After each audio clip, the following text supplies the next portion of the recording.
Hello.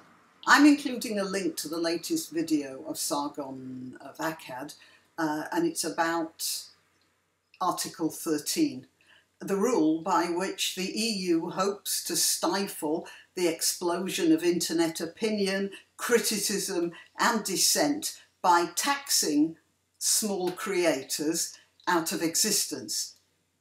Please, if you're in a position to do so, have a word with your MEP, if you have one. And I don't know what you Yanks and Australians and various other people outside the control of the EU want to do about it, but you should remember this sort of thing is infectious. When Stalinism took hold in Russia, McCarthyism took hold in America, for all that the USA insisted that it was the diametrical opposite. It didn't stop the infection from seeping over anyway. You may laugh at the EU now, and so you should, but it will creep over to you if you don't do something to stop it. So I don't know what you can do, but think about it. Of course, all legal. That should go without saying. Freedom is something that terrifies every government, and for very good reasons. And we have to always watch our governments in that respect. The EU is one of the worst for that sort of thing. Anyway, I'm going to talk about the effects of stifling freedom by using an example from history. Are you sitting comfortably? Then I shall begin.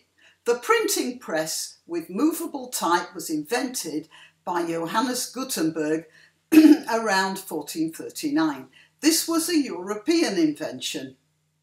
Let's lay aside the question of why it wasn't an invention from the Arab world, seeing that the Arab world originally had a head start on Europe by at least a couple of 100 years, seeing as there was a real and organised civilization in the Middle East from about 1000 AD onwards, while Europeans in chainmail were still hacking at each other with broadswords.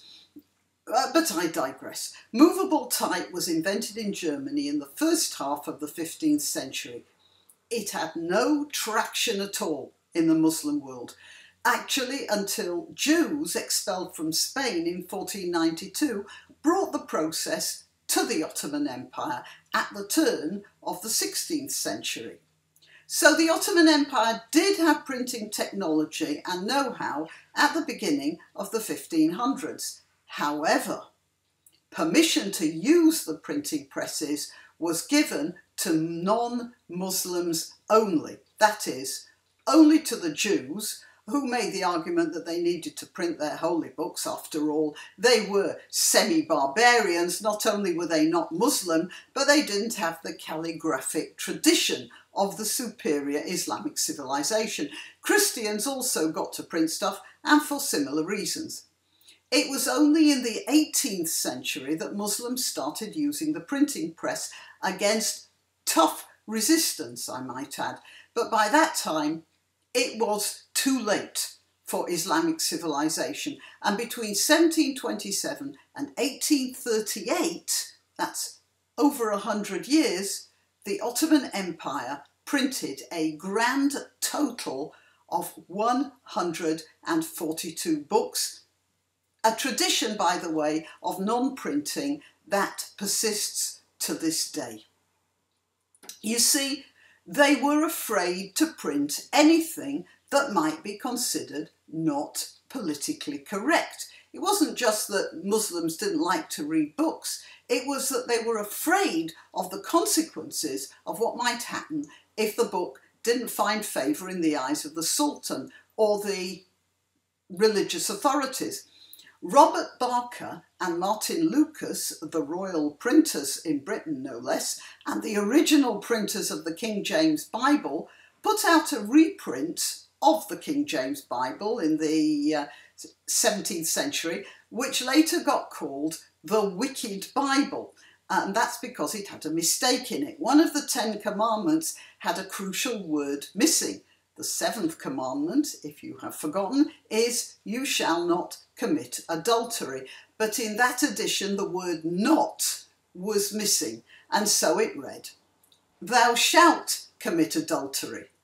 The two men were deprived of their printing licence and fined, and various authorities burnt any copy they could lay their hands on. And that was it. Although Barker went downhill thereafter, it was mostly because he was a bad businessman, not because of the misprint. However, the same sort of mistake in the Ottoman Empire 100 or even 200 years later would have seen the culprit dying slowly and horribly in front of a baying crowd. Anyway, back to printing. A couple of days ago, I happened to have in my hands a second edition of one of the works of Martin Luther, printed by the Gutenberg press. I'm afraid I didn't pay enough attention to the date, but it would have been sometime in the late 1400s or the very early 1500s, I suppose. His books changed minds and science and governments. And it wasn't only him. In Britain, political pamphlets, cartoons and satires of the most scurrilous nature circulated among the populace. The government tried, but there was no way of controlling them at that time. As one press was closed down, another opened. And it was from such media that political and social change happened, as well as scientific innovation. Imagine what would happen if the government had absolute power over everything that was printed and could tax the small printers out of existence. Well, you don't have to imagine, actually, do you?